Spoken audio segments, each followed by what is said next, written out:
ನಮಸ್ಕಾರ ಸ್ನೇಹಿತರೆ, welcome back to my channel. Gruhalakshmi 24ನೇ ಕಂತು ಒಂದಿಷ್ಟು ಜನರಿಗೆ ಬಿಡುಗಡೆ ಆಗಿದೆ ಅಂತ ನಾನು ನಿನ್ನೆ ವಿಡಿಯೋ ವಿತ್ ಪ್ರೂಫ್ ಸಮೇತ ಹಾಕಿ ವಿಡಿಯೋ ಮಾಡಿದ್ದೆ.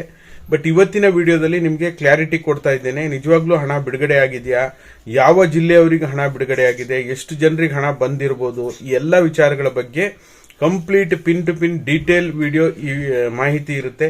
ಒಂದು 2-3 ನಿಮಿಷ ಅಷ್ಟೇ. ಯಾರೆಲ್ಲ ವಿಡಿಯೋ ನೋಡ್ತಾ ಇದ್ದೀರಾ ಪೂರ್ತಿ ವಿಡಿಯೋನ ವೀಕ್ಷಣೆ ಮಾಡಿ. ನೀವೇನಾದ್ರೂ ಹೊಸದಾಗಿ ನಮ್ಮ ಚಾನಲ್ ನೋಡ್ತೀರಾ ಸಬ್ಸ್ಕ್ರೈಬ್ ಮಾಡ್ಕೊಳ್ಳಿ. ಹಾಗೆ ಎಲ್ಲರೂ ವಿಡಿಯೋಕ್ಕೆ ಒಂದು ಲೈಕ್ ಕೊಡುವ ಮೂಲಕ ಸಪೋರ್ಟ್ ಮಾಡಿ. ಓಕೆನಾ. ಮೊದಲನೇದಾಗಿ ನಿಜವಾಗ್ಲೂ ಗೃಹಲಕ್ಷ್ಮಿ ಯೋಜನೆ 24ನೇ ಕಂತು ಬಿಡುಗಡೆ ಆಗಿದೆಯಾ ಅಂದ್ರೆ ಖಂಡಿತವಾಗ್ಲೂ ಬಿಡುಗಡೆ ಆಗಿದೆ. ಬಟ್ ಆದ್ರೆ ರೆಗ್ಯುಲರ್ ಆಗಿ ನಮ್ಗೇನು 10%, 15% ಈ ರೀತಿ ಬಿಡುಗಡೆ ಆಗ್ತಾ ಇತ್ತು. ಮೊದಲ ಹಂತದಲ್ಲಿ ಒಂದು 8-10 ಜಿಲ್ಲೆಗಳಿಗೆ ಹಣ ಬಿಡುಗಡೆ ಆಗ್ತಾ ಇತ್ತು.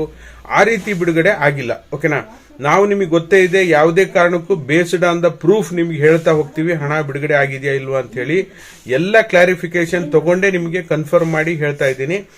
ಚಿಕ್ಕಬಳ್ಳಾಪುರ ಜಿಲ್ಲೆಯ ಒಂದಿಷ್ಟು ಜನರಿಗೆ ಹಣ ಜಮಾ ಆಗಿದೆ ಹೊರತು ಬೇರೆ ಯಾವ ಜಿಲ್ಲೆಗೂ ಹಣ ಜಮಾ ಆಗಿಲ್ಲ. ಇವತ್ತು ಕೂಡ ಜಮಾ ಆಗುವಂತ ಸಾಧ್ಯತೆ ಇರುತ್ತೆ. ಬೇರೆ ಬೇರೆ ಜಿಲ್ಲೆಗೂ ಹಣ ಜಮಾ ಆಗುವಂತ ಸಾಧ್ಯತೆ ಇರುತ್ತೆ. ಇದ್ರ ಬಗ್ಗೆ ಸ್ವತಃ ಸಚಿವೆ ಲಕ್ಷ್ಮೀ ಹೆಬ್ಬಾಳ್ಕರ್ ಮೇಡಮ್ ಕೂಡ ಕ್ಲಾರಿಟಿಯನ್ನ ಕೊಟ್ಟಿದ್ದಾರೆ.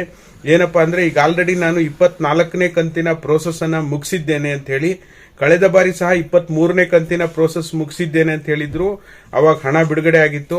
24ನೇ ಕಂತಿನ ಪ್ರೋಸೆಸ್ ಮುಗಿಸಿದ್ದೇನೆ ಅಂದಿದ್ದಾರೆ. ಹಣ ಬಿಡುಗಡೆ ಆರಂಭ ಆಗಿದೆ.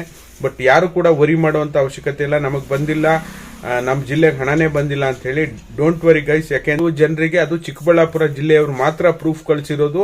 ನೀವು ಕಮೆಂಟ್ ಅಲ್ಲೂ ಕೂಡ ನಾನು ಯಾರ್ಯಾರು ಕಮೆಂಟ್ ಹಾಕಿದ್ದಾರೆ ಮತ್ತೆ ಪ್ರೂಫ್ ಕಳಿಸಿರೋದನ್ನ ಕೂಡ ನಿಮಗೆ ಆಲ್ರೆಡಿ ವಿಡಿಯೋ ಮಾಡಿದ್ದೇನೆ. ಹಾಗಾಗಿ ದಯವಿಟ್ಟು ಯಾರು ಕೂಡ ವರಿ ಮಾಡುವಂತ ಅಗತ್ಯ ಇಲ್ಲ. ಈ ವಿಡಿಯೋ ಮುಗಿದ ನಂತರ ಕಮ್ಯುನಿಟಿ ಪೋಸ್ಟ್ ಹಾಕ್ತೇನೆ. ವೋಟ್ ಮಾಡಿ ಎಷ್ಟು ಪರ್ಸೆಂಟೇಜ್ ಜನರಿಗೆ ಬಂದಿದೆ, ಮತ್ತೆ ಯಾವ್ಯಾವ ಜಿಲ್ಲೆಗೆ ಹಣ ಜಮಾ ಆಗಿದೆ ಅನ್ನೋದನ್ನ ಸಂಜೆ ಲೈವ್ ಅಲ್ಲಿ ನಿಮಗೆ ಅಪ್ಡೇಟ್ ಮಾಡುವಂತ ಕೆಲಸ ಮಾಡ್ತೀನಿ. ಓಕೆನಾ. ಹಾಗಾಗಿ ಈ ಕ್ಷಣದ ಅಪ್ಡೇಟ್ ಅನ್ನ ತಿಳಿಸ್ಕೊಡುವಂತ ಕೆಲಸ ಮಾಡಿದ್ದೇನೆ. ಖಂಡಿತವಾಗ್ಲೂ ನಿಮ್ಗೆ ಎಲ್ರಿಗೂ ಗುಡ್ ನ್ಯೂಸ್. ಬಾಕಿ ಕಂತು ಕೂಡ ರಿಲೀಸ್ ಮಾಡ್ತೀವಿ, ಅಂದ್ರೆ ಫೆಬ್ರವರಿ ಮಾರ್ಚ್ ಕೂಡ ರಿಲೀಸ್ ಮಾಡ್ತೀವಿ. 24ನೇ ಕಂತು ಕೂಡ ರಿಲೀಸ್ ಮಾಡ್ತೀವಿ ಅಂತ ಸಚಿವೆ ಲಕ್ಷ್ಮೀ ಹೆಬ್ಬಾಳ್ಕರ್ ಮೇಡಮ್ ಹೇಳಿರೋದ್ರಿಂದ ನಮ್ಮ ಒಂದು ಎಫರ್ಟ್ ಇಲ್ಲಿವರೆಗೂ ಹಾಕಿರೋದಕ್ಕೆ ಒಂದು ಪ್ರತಿಫಲ ಸಿಕ್ಕಿದೆ ಅಂತ ಹೇಳ್ಬೋದು. ಹಾಗಾಗಿ ಎಲ್ಲರೂ ನಿಖರವಾದ ಮಾಹಿತಿಗೆ ಸಪೋರ್ಟ್ ಮಾಡಿ, ಎಲ್ಲರೂ ಲೈಕ್ ಮಾಡಿ, ಶೇರ್ ಮಾಡಿ, ಸಬ್ಸ್ಕ್ರೈಬ್ ಮಾಡಿ. Thank you so much for watching.